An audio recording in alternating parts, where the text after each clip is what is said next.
যশোর থেকে এক বোন প্রশ্ন করেছেন, হুজুর, মেয়ে সন্তান ভূমিষ্ঠ হলে তাকে আজান দিতে হবে কিনা, এবং যদি সেখানে পুরুষ উপস্থিত না থাকে তাহলে মহিলারাই আজান দিতে পারবে কিনা। এই বিষয়টা নিয়ে, অর্থাৎ মেয়ে সন্তান ভূমিষ্ঠ হলে আজান দিতে পারবে কিনা, এই প্রশ্নটা আমার কাছে একবার নয় অসংখ্যবার আমার কাছে প্রশ্নটা এসেছে। বিধায় আমি ভেবেছি যে এই প্রশ্নটা নিয়ে কথা বলবো। কোরআন এবং হাদিস আপনাকে যে কথাগুলি বলেছে সেই কথাগুলি আমাদেরকে জানতে হবে, এবং ইসলামের কোনো বিষয় আপনি যদি না জানেন, অবশ্যই যারা জানে ফাসআলু আহলা যিকরি ইন কুনতুম লা তা'লামুন, অবশ্যই আপনাকে প্রশ্ন করতে হবে। এই জন্য আমার বোন প্রশ্ন করেছেন যে, হুজুর, যদি মেয়ে সন্তান ভূমিষ্ঠ হয় তাহলে তাকে আজান দিতে হবে কিনা। আপনি যদি সুনানে তিরমিজি, সুনানে আবি দাউদ সহ আপনি যদি অন্যান্য সহিহ অনেকগুলি কিতাবের দিকে যদি আপনি তাকান, তাহলে আপনি এই সম্পর্কে আপনি অনেক হাদিস পাবেন। আন হুসাইন ইবনে আলী রাদিয়াল্লাহু তাআলা আনহু থেকে একটি হাদিস এসেছে যে রাসূল করিম সাল্লাল্লাহু আলাইহি ওয়াসাল্লাম বলেছেন, তোমাদের ঘরে যখন সন্তান ভূমিষ্ঠ হবে তখন তোমরা আজান দাও। আপনি যদি এই হাদিসের দিকে তাকান, সুনানে তিরমিজির মধ্যে হাদিসটি এসেছে, সন্তান যখন ভূমিষ্ঠ হয় তখন তোমরা আজান দাও। সেখানে নবী করিম সাল্লাল্লাহু আলাইহি ওয়াসাল্লাম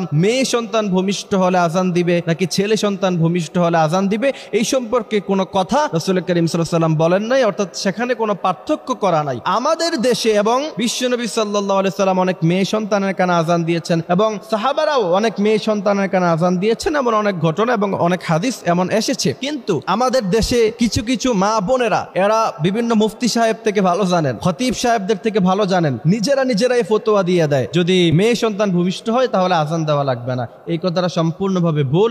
আপনার ছেলে সন্তান ভূমিষ্ঠ হোক অথবা মেয়ে সন্তান ভূমিষ্ঠ হোক, ডান কানে আজান বাম কানে ইকামত অবশ্যই আপনাকে দিতে হবে। সেখানে যদি কোনো পুরুষ উপস্থিত না থাকে তাহলে সেক্ষেত্রে ফতোয়া মাহমুদিয়ার মধ্যে এসেছে যে মেয়েরাই আজান দিয়ে দিতে পারবে, তবে যাদের পিরিয়ড আছে অর্থাৎ যাদের মিন্স হচ্ছে এমন কোন নারী আজান দিতে পারবে না। এছাড়া অন্য কোন নারী অবশ্যই আজান দিতে পারবে, এতে কোনো সমস্যা নাই। কিন্তু আজকের এই আলোচনা থেকে আমাদেরকে অবশ্যই একটা বিষয় ক্লিয়ার হতে হবে, সেই বিষয়টা হচ্ছে ছেলে হোক অথবা মেয়ে হোক, আজান অবশ্যই আপনাকে দিতে হবে, ডান কানে আজান বাম কানে ইকামত। এবং এই বিষয় না জানার কারণে আপনি যদি আপনার মেয়ে সন্তানের কানে আজান না দেন, ইসলামের গুরুত্বপূর্ণ একটা কাজ আপনি ছেড়ে দিলেন। এবং নবী করিম সাল্লাল্লাহু আলাইহি ওয়াসাল্লাম থেকে হাদিস এসেছে, এই যে ডান কানে আজান বাম কানে ইকামত, এটার উদ্দেশ্য কি? এটার উদ্দেশ্য হলো যে তুমি মুসলিম পরিবারে জন্মগ্রহণ করেছ এবং তুমি বিশ্বাস করতে হবে লা ইলাহা ইল্লাল্লাহু মুহাম্মাদুর রাসূলুল্লাহ, আল্লাহ ছাড়া অন্য কারো গোলামি তুমি করবা না।